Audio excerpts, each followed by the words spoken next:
جل وعلا فرماتا ہے کہ کیا ان لوگوں کو عجیب لگا کہ ہم نے ایک مرد کو وحی دے کے بھیجا کہ لوگوں کو ڈر سناؤ. یعنی یہ چونکہ پہلے بھی عرض گزرا یہ کہ چونکہ جو کفار مکہ تھے ان کے ذہن میں ہرگز ایسا ممکن نہیں تھا کہ بھئی جو ہے وہ ایک عام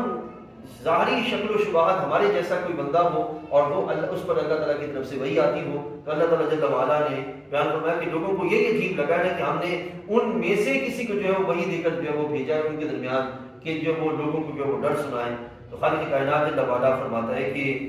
کافر بولے کہ بے شک یہ وحی کا آنا اور ان کے جو معجزات ہیں یہ دکھانا یہ صرف جادو ہے, اس کے سوا نہیں. ٹھیک ہے. اب اگلی جو آیات ہیں اس میں وہ صرف آیات سن لیجئے, پورے کی پوری جو بحث ہے وہ ساری کی ساری اسی پر جو ہے مبنی ہے. اللہ تعالیٰ فرماتا ہے کہ ان ربکم اللہ الذی خلق السماوات والارض, بے شک اللہ نے اللہ وہ ہے جس تمہارا رب اللہ ہے جس نے آسمان اور زمین 6 دن میں بنایا, پھر عرش پہ استوا فرمایا جیسے اس کی شان کے لائق ہے, کام کی تدبیر فرماتا ہے. یعنی کہ کائنات کا نظام اللہ تعالیٰ کی تدبیر پہ چل رہا ہے. اللہ تعالیٰ اپنے کرم سے اس کائنات کے نظام کو تدبیر کے ساتھ جو ہے وہ چلا رہا ہے. ما من شفیع الا من بعد اذن, یہ قرآن مجید میں اللہ تعالیٰ کا انداز ہے کہ اللہ کی بارگاہ میں کوئی شفاعت کرنے والا نہیں ہے سوائے اس کی جس کو وہ اجازت دے. جیسے ہم نے پڑھا نا کہ آیت الکرسی کے اندر کہ من ذا الذی یشفع عنده الا باذنہ, اسی طرح یہاں پہ بھی اللہ نے فرمایا کہ ما من شفیع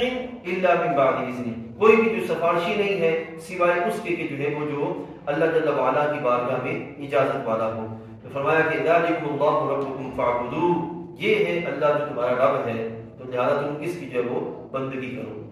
اب یہاں اس حصے کے اندر اللہ تعالیٰ نے مشرکین کی جو اعتراضات اور سوچ اور ان کی جو نظریات تھے معبود ہونے کے لحاظ سے اس کا اللہ نے رد فرما دیا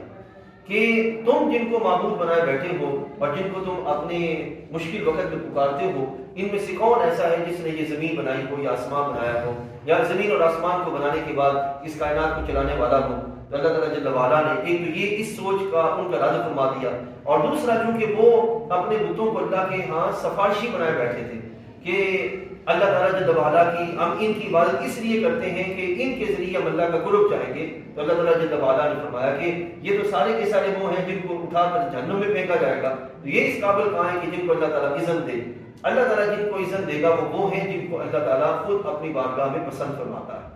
ان کو اپنی بارگاہ میں اللہ تعالیٰ جل وعلا میں وہ اذن عطا فرمائے گا. پھر خالق کائنات جل وعلا نے